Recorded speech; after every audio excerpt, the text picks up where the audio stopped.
বিজেপির রাজ্য সভাপতি শ্রমিক ভট্টাচার্যের গাড়ি ঘিরে বিক্ষোভ।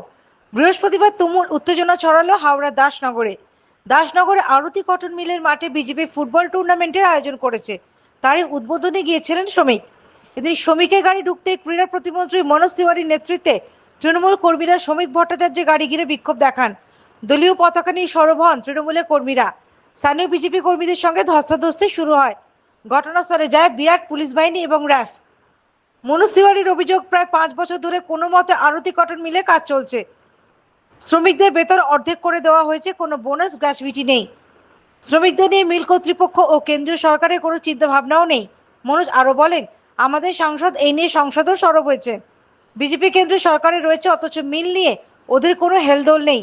এখানে এসে ফুটবল খেলছে, দেখাতে চাই যে মানুষের পাশে আছে। ভোট এলেই এসব শুরু হয়, অথচ 100 দিনের টাকা, সড়ক যোজনার টাকা আটকে রেখে দিয়েছে।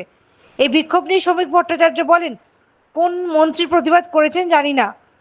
মিল বন্ধ থাকলে শ্রমিকরা চাইবেনি মিল খোলা হোক, আমরাও তাই চাই।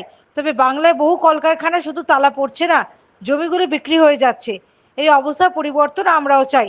এই মিল যাতে চালু করা যায় তা নিয়ে এখানকার সাংসদ প্রসূন বন্দ্যোপাধ্যায় বলেছিলেন, আমি জানি। টেক্সটাইল কমিটির অ্যাডভাইজারি কমিটির আমি সদস্য, আমিও এই নিয়ে বলেছি। ভারত সরকারও এই নিয়ে চেষ্টা করছে। Bureau report, the United India news.